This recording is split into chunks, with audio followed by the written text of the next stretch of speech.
Hi, LMCC Creative Writers 6 and up. It is really nice to meet with you again. This is our 5th week of Camp Challenge. Super proud of you for making it through. This week we're going to look at some of what we've learned so far. We're going to talk about some tips and tricks for writing and also look at some poetry together. So we're really trying to summarize and to apply the different skills that we've learned over the summer thus far. So like using a dictionary or thesaurus to look up new words, writing really active and interesting descriptions. We're going to kind of focus on that again, although it'll be a different prompt. And we're going to look at poetry again. So before we begin, I just want to suggest to you, if you're interested in writing, that you start to keep a little notebook. It doesn't have to be a fancy notebook. It could literally be a group of papers that you staple or paperclip together. Or I like to use like something small like this, which is just has some papers in it. And start to keep a notebook for yourself of things that are interesting to you, things that you observe, experiences that you have. This will become invaluable to you if you continue to write throughout your life, if you write later on. It doesn't have to be for anybody else. It's a great place to try out different techniques, different voices. It's not a school assignment. Please make it fun, make it your own, but definitely start to keep a form of a journal or a diary, especially because this year has been so crazy. So much has happened historically, and your perspective on it will be so valuable to you 20 years from now, 30 years from now. So that's my tidbit, my like one tip. Next week, we're going to actually talk more about what is it like to be actually a writer. If you were interested in pursuing a career that involves writing. This week is more, again, just kind of fun and just learning some of the ropes. So with that, let's start by looking at some poetry. I'm going to share my screen with you, and let's see. Hopefully, not that one yet. Okay, so I don't know if you noticed this, but last night there was an absolutely gorgeous full moon on July 4th, and I'm in New York City where there were tons of fireworks. Some were put on by the city, and then a lot of people had been setting them off kind of illegally on their own. But it meant that there were fireworks practically all night, and the moon was just completely full. It was beautiful. There were no clouds in front of it. And when I came across this poem today, I thought, oh my gosh, this would be perfect. So go take a peek at the moon and let me know. Moon by Amy E. Sklansky.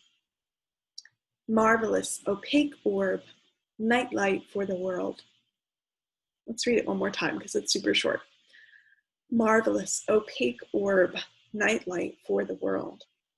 Beautiful. So, if you might have noticed this already, I didn't notice this the first time I read it actually. This poem is really neat because the beginning of each line starts with a letter, and when you put them together, it spells moon, right? Kind of great. This type of poem, which you might have come across before in school, is called an acrostic poem. And basically, it uses the letters of a word to begin each line of the poem. So one of the most common ways you will see an acrostic poem is with a name, but you can really use it for any object or word that you want to write about. So if I was doing an acrostic poem of my name, right, Kate, when I did this with 4-5, I couldn't come up with very many good words. I was like doing silly things, which I'm probably going to do here too. Let's just start off with what I wrote in the first one, Kit Kat, you know, like K is kind of a hard word to find adjectives for. By the way, adjectives, which you guys should be more familiar with, adjectives are descriptor words, right? Like marvelous, opaque, orb, all types of description words. Kit Kat, not so much an adjective, but your acrostic poem could include a food that you like or whatever. A, let's do artist again, but you could also do artistic or awesome, you know, you can be as complimentary to yourself as you want.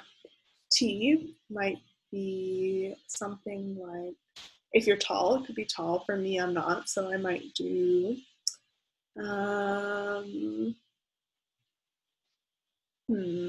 terrific, right? E could be something like elegant. That's a beautiful word. I can spell it. So your acrostic poem, I am going to suggest that in the comments of this video, you try to spell out an acrostic poem with your name. Don't think too hard about it. Obviously, mine is super silly and not that great either. So if you just take a few minutes and try to come up with an adjective or a description or your favorite food or your favorite place or something, fill in those blanks. Ooh, sorry. Fill in those blanks with the letters in your name. And that would be super fun for me to read and for your other classmates to read as well. So that's an example of what an acrostic poem is, using beautiful descriptive words to describe an object, or in our case, a name. So go ahead and give that a try for your summative question for this week. I know it's a little bit much, but I would really love to read them. The next poem we're going to look at, let me see if I can get rid of my comments on here. Okay, there we go. And let's look at one more poem together that is not an acrostic poem. It is really lovely though. It's called Swimming to the Rock by Mary Atkinson. My father and brothers are swimming to the rock.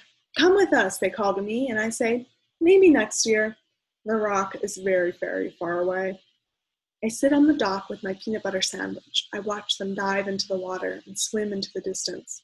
Their kicks and splashes and elbows getting smaller and smaller as they near the rock. It takes them a long, long time. They arrive and pull themselves to stand and wave their arms in the air. I can't see it, but I know their hands are in fists. I can't hear it, but I know they are cheering. Even the loons call to celebrate their arrival. I sit on my dock, dangling my feet in the water, counting dragonflies. My father and brothers come closer, and from the water lift their faces with wild, wet smiles. And I think, this year.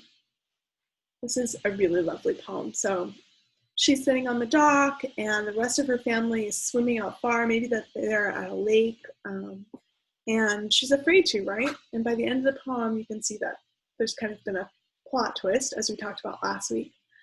This poem is different from the Moon poem, right? Because in the Moon, most of the description came from the poet's word choice. In Mary Atkinson's poem, the description, the sense of what's going on that we can really picture with her, comes entirely from how she's describing a series of actions, right? This is a really effective way, if you're writing about something like swimming, or like running, or playing a sport, or looking at a piece of artwork, or eating something. If you're writing something about something that happens, like an activity, it oftentimes is really useful to describe what's happening in terms of action, rather than in terms of just sort of like adjectives or lists of description words. This gives the reader a sense of like moving forward, right? Like we're kind of with her as she's participating in this thing. And that's what makes it a really strong poem in part. One of the things I'm going to ask you to do as a writing exercise is to write a poem using your 5 senses, right? Taste, see, smell, hear, and what? Feel, touch. Yeah. So let's look at this poem together. She's not like explicitly using the 5 senses. Like she's not saying it smells like this, it looks like this. Let's see if we can find little cues that help us kind of get a physical embodiment, a physical sensation of what's taking place here. So from the very get-go, in the first clump of words, come with us, they call to me, and I say, maybe next year. What's actually happening here is like a sound thing, like an oral thing. We hear them calling, come with us, you know? So from the very get-go, she's using a sense of sound. The rock is very, very far away. So this isn't necessarily a 5 senses thing, but it's a really important sense, a sense of distance, right? So the distance between who's speaking and this rock is very far, and we feel that with her because she tells us, right? I sit on the dock with my peanut butter sandwich. Peanut butter sandwich, taste and smell, right? You know what a peanut butter sandwich feels like, it smells like, and you're kind of with her as she's eating it. It's a great verbal cue. I watch them dive into the water and swim into the distance, their kicks and splashes and elbows getting smaller and smaller as they near the rock. The kicks and splashes and elbows, that's like a sense of touch, a sense of feeling as to what splashing in the water would feel like, and kicking. It's a reference to the body, right? Like using the elbow. And again, the sense of distance getting smaller and smaller. So far we've had hearing, tasting, smelling, touching. Which one am I missing? Oh, seeing. It takes them a long, long time. They arrive and pull themselves to stand and wave their arms in the air. I can't see it, but I know their hands are in fists. So that's another reference to what she can and can't see, right? I can't hear it, but I know they are cheering, which is like what she can and can't hear. Even the loons call to celebrate their arrival. Loons are a type of bird, right? So the birds are calling too. I sit on my dock, dangling my feet in the water, counting dragonflies. My father and brothers come closer, and from the water, they lift their faces with wild, wet smiles. That wild, wet smile, like you can feel the water on their faces. You can also sense what that would sound like and what it would feel like. And I think, this year, right? Beautiful poem. So all I'm showing you is that the five senses, even if you're not explicitly writing it, how we're going to do, they're present in all kinds of poetry, and they're really useful. So let's stop our screen share for a second. So in the comments, I want you to write an acrostic poem using your name. In your journal, if you start it, or just a scratch sheet of paper, I want you to write a poem using the five senses, right? So seeing, touching, smelling, tasting, hearing. And you can follow, you could try it out like Mary Atkinson did and try to write a whole scene using those senses. That's actually really hard to do. More simply, and that will teach you some of the same skills, is just to use a template like this. So a five senses poem about an object, a person, or an activity would use all five together. You can just list them just like this in whatever order that you choose, and try to use as much detail in describing them as you can. This would be a great activity and it would teach you so much, okay? Lastly, let's see. So we talked about description, we talked about using the senses, we looked at an acrostic poem together. Yeah, I just want to reiterate the importance of writing for yourself in your journal or even just in your phone or whatever. Really, writing is a great opportunity for you to get out emotions, to figure out what is even going on in the world. There's an amazing thing that somebody once told me that is like, you don't know what you actually think until you write it out. And you guys might think you're young or you don't have to be, thinking about all of that. But sometimes writing gives us a clarity about what's happening in the world or in our own lives that we wouldn't have if we were just talking to a friend or if we were just trying to figure it out on our own. So use this opportunity, use the five senses poem to really kind of clue it yourself into your body, check in with what your emotions are doing, and you will become like super great writers who already are. I'm really proud of you. And I'll see you next week, okay? Take care.